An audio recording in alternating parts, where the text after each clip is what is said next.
The great crystal halls of Nexus Prime sparkled under the light of three suns. Inside the massive dome, beings from across the galaxy sat in perfect circles around a floating platform. Some had blue skin that glowed softly. Others looked like giant insects with clicking sounds coming from their mouths. A few resembled walking trees with leaves that changed colors when they spoke. This was the Galactic Council, and today they were talking about the newest members to join their group. Humans from a small blue planet called Earth. Ambassador HFY stretched his long neck and looked down at the datapad in his clawed hands. His people, the Altarians, had ruled star systems for thousands of years. They thought they knew everything about war and peace in the galaxy. These humans, HFY said with a voice like wind through metal pipes, are nothing special. They barely know how to fly between planets. Their technology is so old that my grandfather would laugh at it. The other ambassadors nodded their heads or made whatever movements their species used to agree. They had all seen the reports about Earth. The humans used machines that burned fuel to fly through space. They shot metal bullets from their weapons instead of energy beams. Most of their planets were still covered in dirt and water instead. Of proper cities made of crystal and light, General Vexthal stood up from his seat. He was a Corvani, which meant he looked like a huge lizard walking on two legs. His scales were dark green and covered in scars from many battles. When he spoke, his voice was deep and rough like rocks grinding together. I have studied their military files, Vexthal said, holding up a small device that showed pictures in the air. Look at this. They still use chemical explosives. Their ships have no energy shields. No plasma cannons, no quantum weapons at all. They fight with metal and fire like children playing with sticks. The hologram showed human soldiers running across a field while explosions went off around them. Their uniforms were simple green and brown cloth. Their weapons looked heavy and crude compared to the sleek energy rifles used by galactic forces. How did they even qualify for council membership? Asked Ambassador Lerazen. Her people, the peaceful hegemony, had blue skin that glowed when they were confused. Right now, she was glowing quite brightly. Their planet has some rare metals we need, HFY explained. And the council rules say any species that can travel faster than light gets a chance to join. We just never expected them to be so backward. On the other side of the galaxy, Colonel Jake Morrison sat in a gray metal chair and read his orders for the third time. The words on the screen did not change, but he kept hoping they would. Outside the window of Terra Command, he could see Earth's moon hanging in the black sky like a white stone. The orders were simple but not easy. Humanity had been given their first mission as council members. They were supposed to deal with space pirates in something called the Kepler sector. The pirates had been attacking trade ships and stealing cargo for months. The council wanted to see if humans could handle the problem. Morrison was 45 years old and had been a soldier for most of his life. He had fought in wars on Earth before humans ever learned to fly between stars. His brown hair was getting gray at the edges, and his face had lines from too many years of worrying about other people's safety. Admiral Lisa Barnes walked into the room without knocking. She was the kind of person who never knocked because she was usually too busy saving the world to worry about being polite. Her red hair was pulled back tight, and her green eyes looked like they could see through steel walls. Jake, she said, sitting down across from him. Tell me you understand what this really is. Morrison looked up from his orders. A peacekeeping mission. We go to Kepler sector, find the pirates, stop them from bothering the trade ships. Barnes shook her head. It's a test, Jake. The council thinks we're going to fail. They expect us to come running back asking for their fancy ships and energy weapons. They want to prove that humans need their help to survive in space. Morrison thought about this for a moment.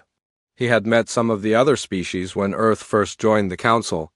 They were polite enough, but he could see in their eyes that they thought humans were just smart animals who had learned to use tools.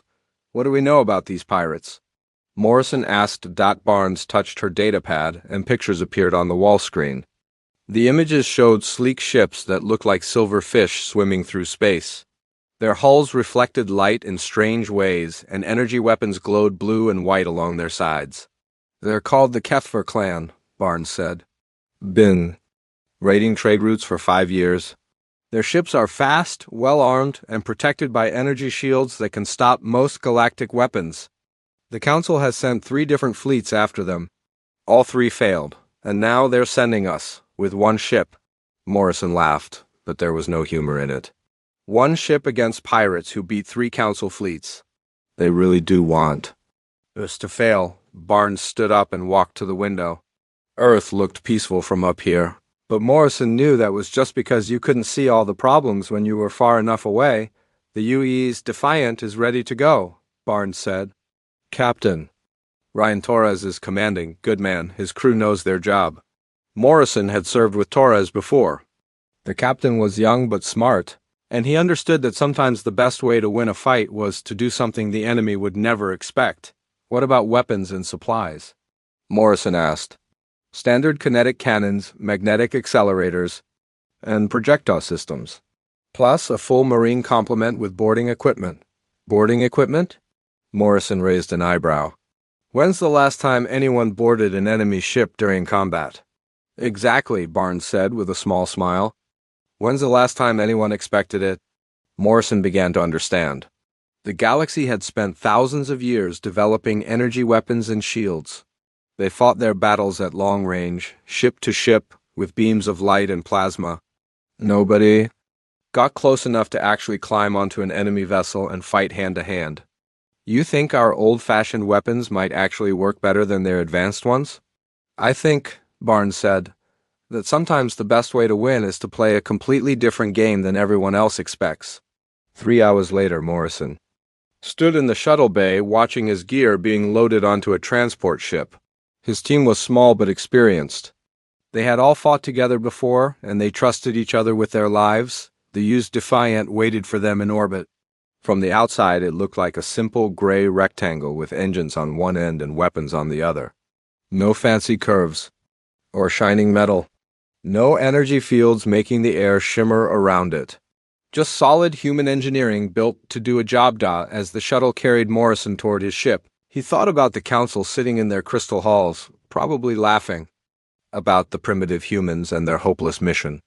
They had no idea what human soldiers could do when they were angry and determined. The pirates in the Kepler sector were about to learn something that the galaxy had forgotten over thousands of years of civilized warfare.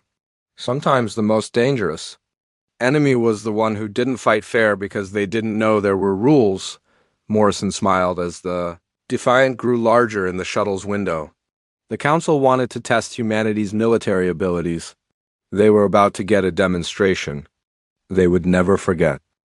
The Kepler sector looked like a graveyard of broken dreams. Pieces of destroyed ships floated in the darkness between stars, their metal hulls twisted and burned. Some were trade vessels that had been carrying food and supplies to colonies. Others were passenger ships full of families trying to reach new homes on distant worlds. Warlord Kethver stood on the bridge of his flagship and smiled as he watched his warriors load stolen cargo into their ships. His people were tall and thin with gray skin that looked like stone. Their eyes glowed yellow in the dark, and their teeth were sharp enough to cut metal. Kethver had been raiding ships in this sector for 5 years. His clan owned 12 fast attack vessels, each one armed with plasma cannons that could melt through the strongest hulls. Energy shields protected his ships from return fire, making them almost impossible to destroy. Warlord, called his second-in-command, a smaller warrior named Vrektal, we have received intelligence from our spies in the Council networks. Kethver turned away from the loading operation. His yellow eyes focused on Vrektal with the intensity of a hunting animal. What news? The Council is sending forces to stop our raids. A single ship from the newest member species. Humans from a planet called Earth. Kethver threw back his head and laughed. The sound echoed through the bridge like breaking glass. His warriors joined in, their voices creating a chorus of cruel amusement. One ship? Kethver roared. The mighty Council sends children to fight warriors. What do these humans fly? Some energy dreadnought with quantum cannons? Vrektal checked his datapad and shook his head. No, Warlord. Intelligence says they use primitive kinetic weapons and chemical propulsion, no energy shields. No plasma systems. Their ship appears to be made of simple metal. This made Kethver laugh even harder. He had fought Council fleets before and won because his ships were faster and better armed. If the Council was now sending primitives with metal bullets, the fight would be over before it started. "Prepare the ambush ships," Kethfer ordered. "When these humans arrive, we will show the galaxy what happens to those who dare enter our territory." Far across the sector, the UES Defiant dropped out of faster-than-light travel near a drifting cargo convoy. Captain Ryan Torres stood on his bridge and studied the destruction through the main viewscreen. His ship looked small and plain compared to the sleek vessels used by other galactic species, but Torres knew that sometimes the most dangerous weapons were the ones nobody expected. Torres was 38 years old with black hair and calm brown eyes. He had served on Earth's early space missions before humanity joined the Council. His crew trusted him because he never asked them to do anything he would not do himself. "Report," Torres said to his tactical officer. Commander Amy Foster bent over her sensor station. Her blonde hair was tied back in a simple ponytail, and her blue eyes reflected the light from her displays. She had studied every type of ship and weapon system used in the galaxy, but what she saw here still made her angry. 15 cargo ships destroyed, Foster reported. 2 passenger vessels. The attack happened 6 hours ago. Energy weapon signatures match Corvani military-grade plasma cannons. Colonel Morrison stepped up beside Torres. He had been studying the wreckage through binoculars, an old-fashioned tool that most galactic species had forgotten how to use. "Look at the damage patterns," Morrison said. "Clean cuts through the hull, no wasted shots. These pirates know exactly how to disable a ship without destroying the cargo." Lieutenant Ben Carter looked up from the weapons console. He was young and eager, with red hair and green eyes that reminded Torres of Earth's forests.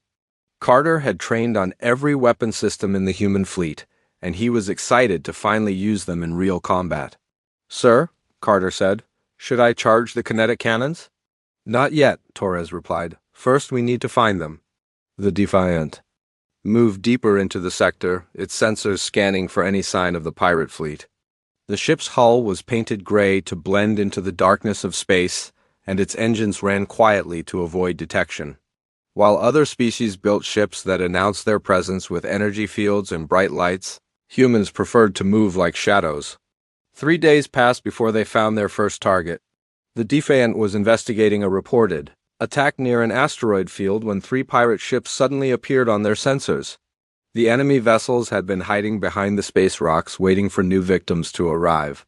3 ships decloaking off our starboard bow, Foster announced. Range, 50,000 kilometers and closing. Energy signatures indicate they're charging weapons. Torres felt his heart start beating faster, but his voice remained calm. "All hands to battle stations. Seal the ship for combat." Alarms began ringing throughout the Defiant as crew members ran to their positions. In the Marine Bay, Sergeant Kate Phillips checked her armor and weapons one more time. She was a tough woman with brown hair and scars on her hands from years of training. Phillips had never fought aliens before, but she figured they would bleed just like anyone else on the pirate flagship. Vrachtel watched the human ship through his tactical display. The vessel looked so primitive that he almost felt sorry for its crew. "Warlord," Vrachtel said, "the human ship is not retreating. They appear to be holding position." Kethfer studied the enemy vessel with interest. Most ships would either run away or start firing at maximum range when faced with 3 heavily armed pirates. The humans were doing neither. "Perhaps they are frozen with fear," Kethfer suggested. "No matter. Destroy them quickly so we can return to more profitable activities." The 3 pirate ships moved into attack formation and began firing their plasma cannons. Bright blue beams of energy reached across space toward the Defiant, each one carrying enough power to melt through normal ship armor. On the Defiant's bridge, Torres watched the incoming fire on his tactical display. The plasma beams would reach his ship in 12 seconds. Most captains would try to dodge or return fire at long range. Torres was not most captains. "Helm," he ordered. "Full power to engines. Take us straight at them." The bridge crew looked at their captain like he had lost his mind. "Lieutenant Sarah." Kim, the ship's pilot, had her hands frozen over the controls. Her black hair fell across her face as she stared at Torres in disbelief. "Sir," Kim said carefully, "did you say toward them?" "You heard correctly. Close to knife-fighting range." Commander Foster, prepare for close combat maneuvers. Foster's fingers flew over her tactical controls. She had trained for this moment, but she had never expected to actually do it in real combat. Aye, sir. All weapons standing by. The Defiant shot forward like an arrow released from a bow. Plasma beams struck its hull, melting through the outer armor and sending streams of molten metal into space. Damage reports flooded the bridge as the ship absorbed hit after hit, but the Defiant kept coming. Hull breach on Deck 7, reported Chief Engineer Don Murphy over the communication system. His Irish accent was thick with excitement and fear. Sealing emergency bulkheads. We can take a few more hits like that, but not many. The pirates could not believe what they were seeing. No ship had ever charged directly at them during a fight. Energy weapons were meant to be used at long range where ships could maneuver and dodge. Close combat was suicide. Range, 5,000 kilometers, Foster announced, entering optimal firing distance. Torres gripped the arms of his command chair. Everything depended on the next few seconds. All weapons, fire at will. The Defiant unleashed its kinetic cannons at point-blank range. Tungsten rods accelerated to tremendous speeds shot across the gap between ships. Unlike energy beams that could be stopped by shields, the metal projectiles punched through the pirate vessel's defenses like they were made of paper. The first pirate ship exploded as a kinetic round pierced its reactor core. The second vessel lost its entire front section when 3 projectiles hit it within a second of each other. The third ship tried to retreat, but another volley of kinetic fire crippled its engines. In less than 30 seconds, the engagement was over. 2 pirate ships were destroyed, and the third was drifting helplessly in space. On the surviving pirate vessel, Vrachtel stared at his damage reports in shock. His ship's energy shields had not even slowed down the human weapons. The metal projectiles had passed through them like they did not exist. Impossible, he whispered. How do primitive kinetic weapons penetrate quantum energy barriers? He was about to find out that humans had more surprises in store for him. The damaged pirate ship drifted in space like a wounded animal. Sparks flew from broken systems inside its hull, and atmosphere leaked out through holes punched by human kinetic weapons. Vrachtel clutched his command chair as his bridge crew tried to make sense of what had just happened. Damage report, Vrachtel demanded, his yellow eyes glowing brighter with fear and anger. Forward shields are completely down, reported his weapons officer. The human projectiles went through them. Like they were not even there. Engine power is at 30%. Weapons are offline. Vrachtel could not understand it. His ship's energy barriers were designed to stop the most powerful plasma cannons in the galaxy. They should have absorbed the kinetic energy and converted it to harmless light. Instead, the metal rods had passed through like the shields did. Not exist. On the Defiance bridge, Captain Torres studied the crippled enemy vessel through his viewscreen. Smoke and debris drifted around the pirate ship, but it was still in one piece. That was exactly what Torres wanted. Commander Foster, Torres said, prepare boarding parties. I want that ship taken intact. Foster looked up from her tactical station with surprise. Sir, boarding during active combat? That has not been done in over 300 years of galactic warfare. Then they will not expect it, Torres replied. With a slight smile, Colonel Morrison, are your Marines ready? Morrison was already moving toward the exit.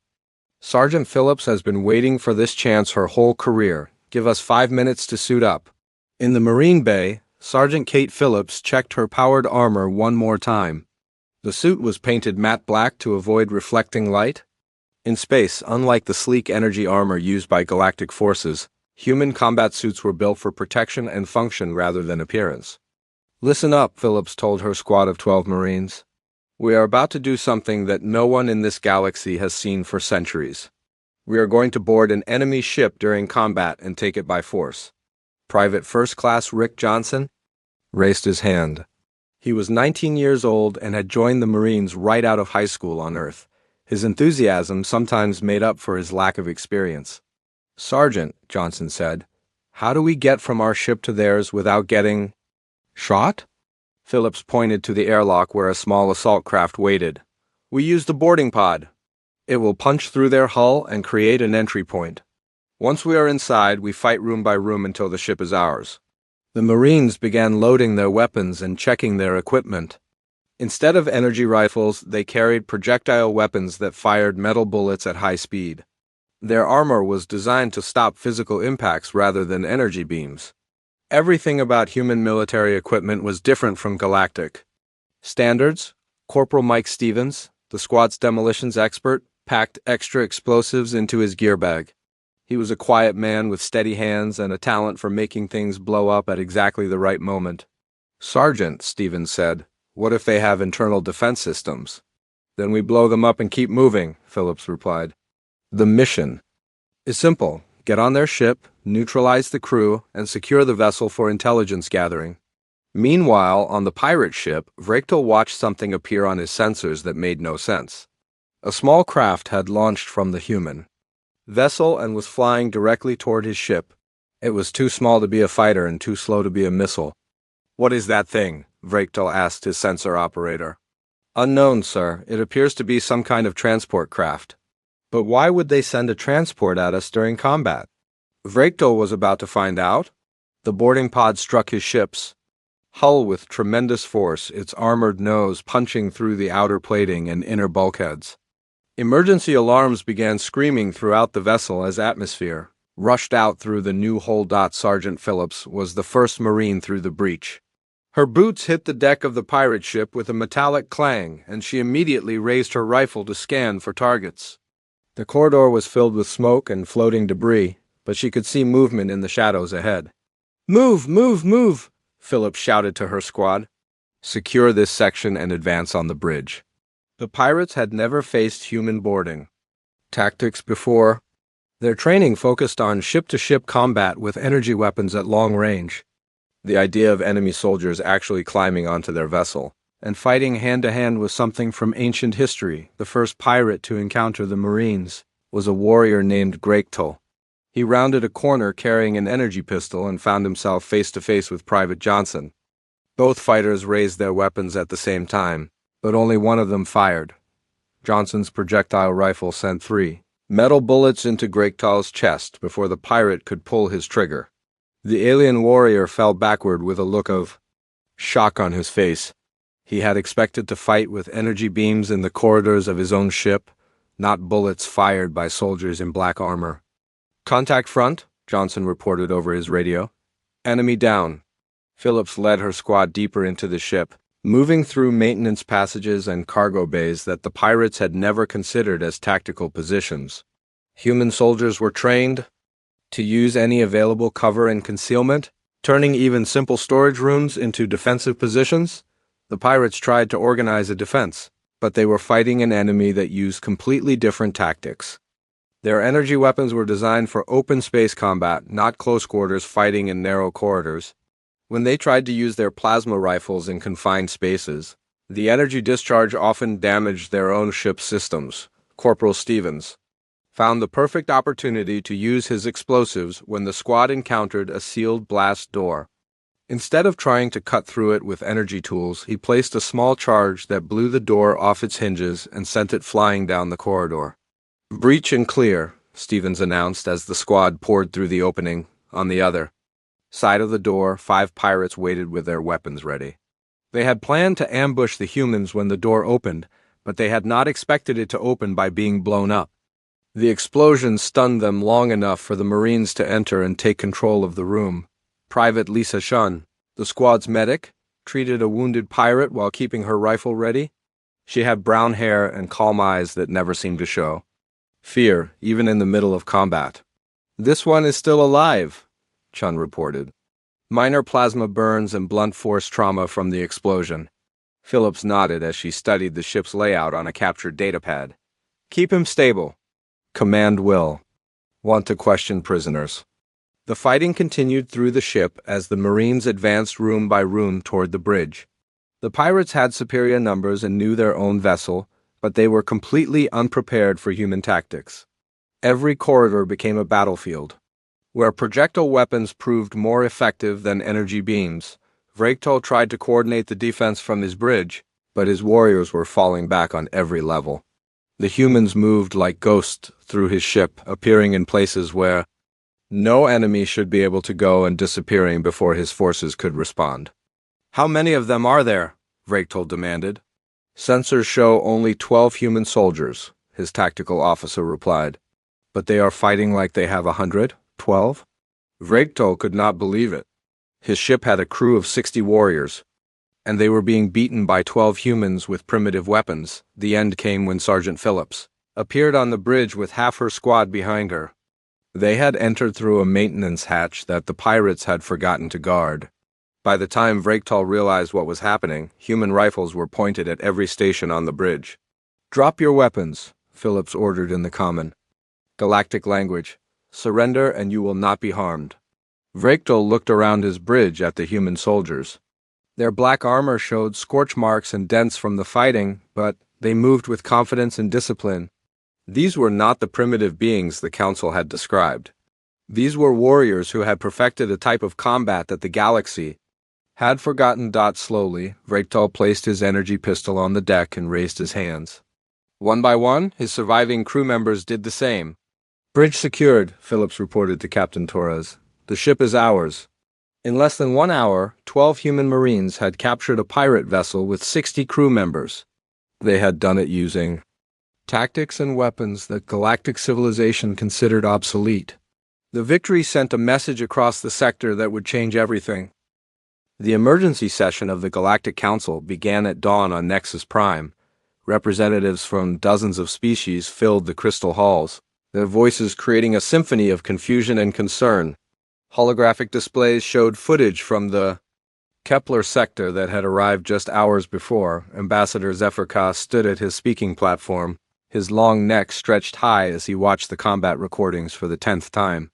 The footage showed human soldiers moving through a pirate ship like deadly shadows, using weapons and tactics that defied everything the Council thought they knew about modern warfare.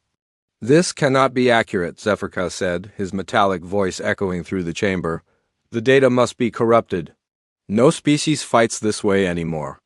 General Vexthal climbed to his feet, his heavy footsteps shaking the platform beneath him. The old Corvani warrior had studied military tactics for over 200 years, but what he had seen in the human footage challenged everything he believed about combat. "The recordings are genuine," Vexthal announced to the assembly. "I have verified them through multiple sources.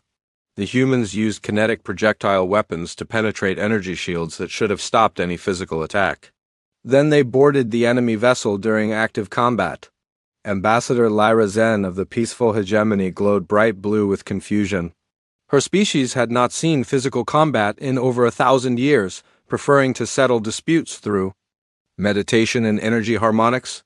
"Boarding an enemy ship?" she said slowly, as if the words were foreign to her tongue. "You mean they actually went inside the vessel and fought the crew directly?"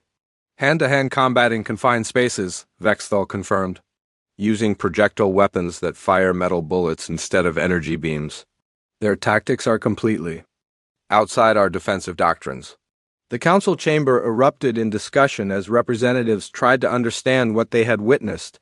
Some species had never heard of kinetic weapons. Others thought boarding actions were myths from ancient history. The idea that such primitive methods could defeat modern galactic technology seemed impossible. Counselor Hexprime, a being that looked like a floating crystal with pulsing lights, spoke with a voice like chiming bells. "How do metal projectiles penetrate quantum energy barriers? Our shields are designed to absorb and disperse kinetic energy." "That is the problem," Vexthal explained. "Our shields work by converting incoming energy into harmless light and heat. But these human projectiles carry so much kinetic force that they overload the conversion systems. The shields cannot process the energy fast enough, so the projectiles pass through." The revelation sent shockwaves through the assembly. For thousands of years, galactic civilization had focused on developing more powerful energy weapons and stronger energy shields. The arms race had created increasingly sophisticated systems that could stop plasma cannons, quantum disruptors, and antimatter beams. Nobody had considered that simple metal bullets traveling at high speed could bypass all of that technology. Ambassador Kretal of the Silicon Collective asked the question that everyone was thinking. "If human weapons can penetrate our defenses so easily, what does this mean for galactic security?" The chamber fell silent as the implications became clear. Every Ship, every station, every defense system in the galaxy was designed to stop energy attacks.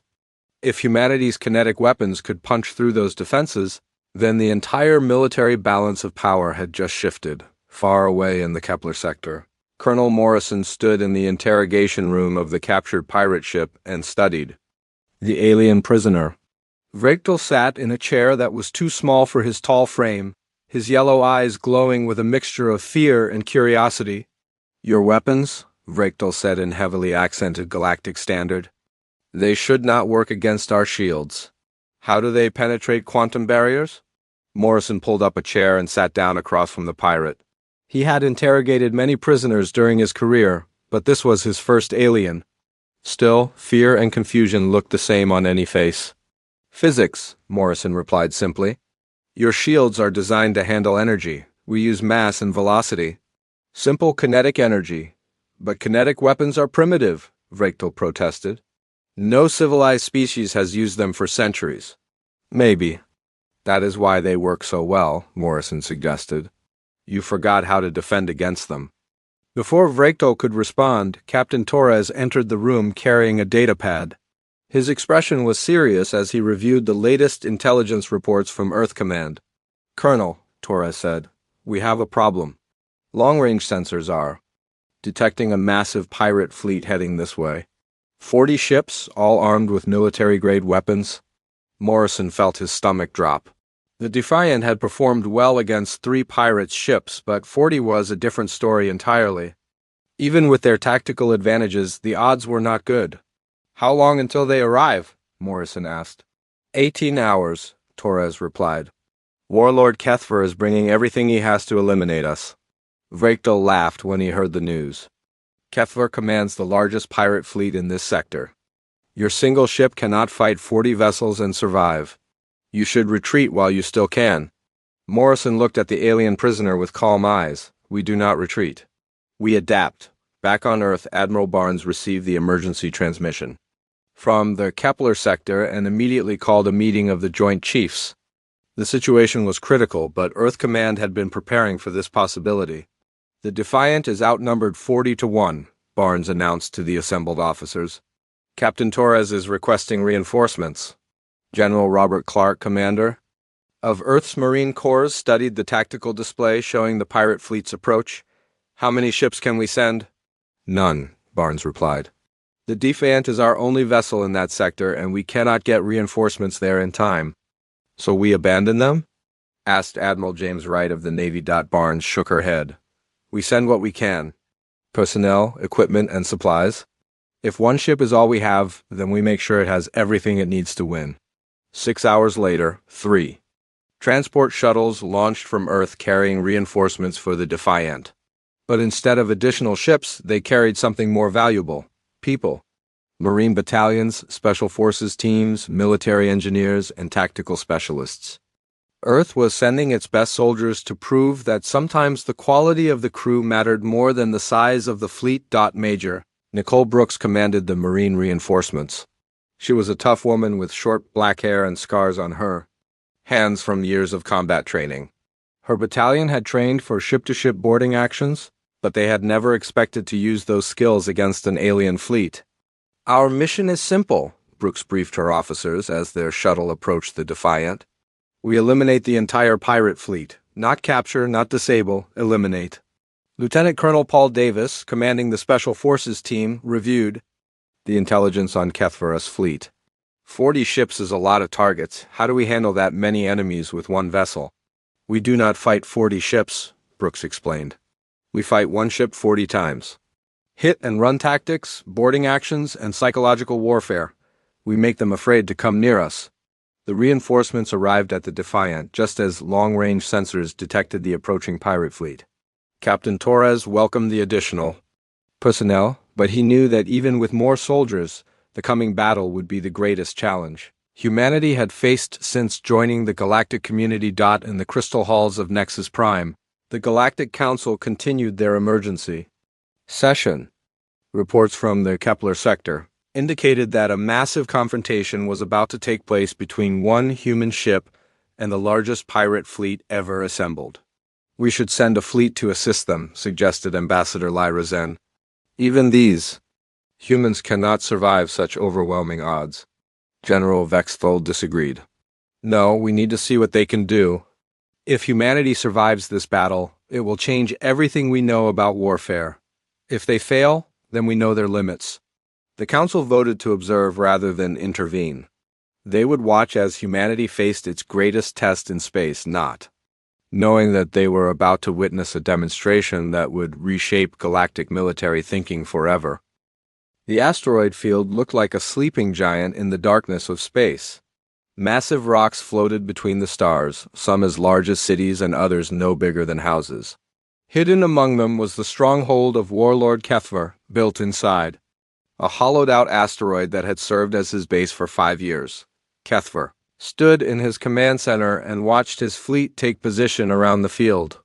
40 ships spread out in perfect formation, their hulls gleaming with energy shields and plasma weapons. It was the largest pirate force ever assembled, and every vessel was crewed by experienced raiders who had never known defeat, the human. Ship approaches, reported his fleet commander, a scarred warrior named Gethmor. One vessel against our entire fleet. They must be insane. Kethver studied the tactical display with yellow eyes that glowed like hot metal. The single human ship was moving slowly through the outer edge of the asteroid field, apparently looking for his base. It seemed so small and helpless compared to his mighty fleet. Perhaps they hope to hide among the rocks, Kethver suggested. It does not matter. We will hunt them down and destroy them slowly. The galaxy will see what happens. To those who challenge the Kethver clan. But the UES Defiant was not trying to hide. Captain Torres stood on his bridge and watched his tactical display as the pirate fleet moved into the asteroid field. For the past 3 days, human military engineers had been working throughout the rock field, placing sensors and preparing. Surprises that the pirates would never expect. All positions report ready, announced Commander Foster from her tactical station. The field is prepared. Torres nodded as he studied the enemy fleet. 40 ships was a lot of firepower, but the pirates were making a mistake by fighting in the asteroid field. They were used to open space combat where their superior numbers would give them an advantage. Among the rocks, numbers mattered less. Then tactics and preparation? Colonel Morrison, Torres said, are your people in position? Morrison checked his communication device and smiled. Marines are deployed on 15 different asteroids. Special Forces teams are standing by at key locations. The pirates are about to learn what human warfare really looks like. The battle began when the first pirate ship entered the inner asteroid field. The vessel was a sleek cruiser armed with plasma cannons and protected by energy shields. Its captain expected to hunt down a single human ship hiding among the rocks. Instead, the cruiser flew directly into a minefield that had been placed 3 days earlier. But these were not ordinary mines that exploded when ships came near them. These were kinetic mines designed by human engineers to fire metal projectiles at incredible speed. The first mine activated when the pirate ship was only 2 kilometers away. A tungsten rod shot out of the hidden device and punched through the cruiser's energy shields like they were made of air. The projectile tore through the ship's hull and exploded the reactor core in a brilliant flash of light. Contact lost with advanced scout vessel, Gethmor reported to Kethver. Cause unknown. Kethver frowned as he studied his tactical display. One ship had simply vanished from his sensors without any sign of enemy fire. Send another scout to investigate. The second pirate ship met the same fate as the first. Hidden kinetic mines launched their deadly projectiles with perfect accuracy, destroying the vessel before its crew could even send a warning. Within 10 minutes, Kethver had lost 2 ships without seeing the enemy. What is happening out there? Kethver demanded. His answer came when the Defiant suddenly appeared from behind a large asteroid, its kinetic cannons already firing. The human ship had been hiding in the shadow of the rock, completely invisible to pirate sensors. By the time the enemy fleet detected it, tungsten rods were already flying through space. 3 pirate vessels exploded before they could return fire. The Defiant disappeared behind another asteroid before the surviving ships could target it properly. The human vessel was using the rock field like a maze, appearing and vanishing at will while picking off isolated targets. All ships converge on the human vessel, Kethver ordered. "Surround them and destroy them with concentrated fire." But the pirates found it impossible to surround an enemy that refused to stay in one place. The Defiant used hit-and-run tactics, striking fast and then disappearing before the enemy could respond.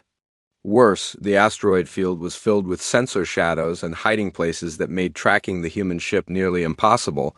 Then the real surprise began. Sergeant Phillips and her Marines had been waiting on asteroid X7 for 2 hours when a pirate ship flew within boarding range. The aliens had no idea that human soldiers were hiding on the space rocks, waiting for targets to come close enough. "Launch boarding pods," Phillips ordered. 6 small craft shot out from concealed positions on the asteroid. They looked like metal bullets flying through space, each one carrying a squad of Marines in powered armor. The pirates detected the incoming objects, but they had no idea what they were looking at. The boarding pods struck 3 different pirate ships at the same time. Human soldiers poured through the breaches and began fighting their way toward the bridge of each vessel. Within minutes, the pirates found themselves fighting hand-to-hand combat inside their own ships. "We are being boarded," one pirate captain reported over the communication system. "Enemy soldiers are inside our vessels." "How is this possible?" Kethver could not believe what he was hearing. No military force had used boarding tactics in hundreds of years. The idea of soldiers actually climbing onto enemy ships during combat belonged to ancient history. "Fight them off," Kethver ordered. "Use your energy weapons to burn them out." But energy weapons designed for ship-to-ship combat were too powerful to use safely inside a vessel. When pirate crews tried to fire plasma rifles in their own corridors, they often damaged critical systems and caused more harm than good. The humans, with their projectile weapons and close combat training, had every advantage in confined spaces. Major Brooks coordinated the assault from her command post on asteroid K-5. Her Marines were capturing pirate ships faster than the enemy could respond to the attacks. Each successful boarding action gave humanity another vessel and reduced the enemy fleet. 15 ships captured or destroyed, Brooks reported to Captain Torres. "Enemy morale is breaking." The pirates were indeed starting to panic. They had entered the asteroid field expecting to hunt down one helpless human ship. Instead, they found themselves fighting an enemy that appeared from nowhere, used weapons that penetrated their defenses, and employed tactics that seemed impossible. Kethver realized that his fleet was being destroyed piece by piece. The humans were not fighting the kind of battle he understood. They were using the asteroid field as a weapon, turning the space rocks into hiding places and launch platforms for attacks that came from every direction. "All ships retreat to open space," Kethver ordered. "We cannot fight them in this environment." But it was too late to escape. Human Special Forces teams had been placed on asteroids throughout the field, and they had been waiting for exactly this moment. As the pirate fleet tried to withdraw, kinetic mines and hidden weapons positions opened fire from a dozen different locations. The retreat became a massacre. Pirate ships found themselves caught in crossfire from multiple directions, their energy shields useless against the metal projectiles that seemed to come from the rocks themselves. Ships that tried to flee discovered that the exit routes were blocked by more mines and ambush positions. Kethvar's flagship was one of the last vessels to survive the slaughter. The warlord sat in his command chair and watched his mighty fleet burn around him. 40 ships had been reduced to 5, then 3, then 1. His warriors lay dead on captured vessels or floating in the vacuum of space. When Sergeant Phillips appeared on his bridge with a squad of Marines behind her, Kethver did not resist. The proud warrior who had terrorized the Kepler sector for 5 years simply raised his hands and surrendered to the humans he had underestimated. "The fleet is destroyed," Phillips reported to Captain Torres. "All surviving personnel are in custody." Torres looked around his bridge at the crew members who had helped achieve the impossible. One human ship had defeated the largest pirate fleet in galactic history using tactics and weapons that the enemy had never encountered. "Signal Earth Command," Torres ordered. Mission accomplished. On Nexus Prime, the Galactic Council sat in stunned silence as the final battle reports arrived from the Kepler sector. The humans had not just defeated the Kethver pirates. They had completely eliminated them using military techniques that challenged everything the galaxy thought it knew about warfare. General Vexthal stood slowly and addressed the assembly. His voice was quiet but carried clearly through the crystal halls. "We have witnessed the birth of a new military power," he announced. "Humanity has demonstrated capabilities that none of us possess. Their kinetic weapons, boarding tactics, and tactical flexibility represent a completely different approach to warfare." Ambassador Zephyr Ka, who had mocked humanity just days before, now spoke with respect and perhaps a touch of fear. "What do we do now?" he asked. The answer came in the form of an official communication from Earth. Humanity was requesting a permanent position on the Galactic Military Command.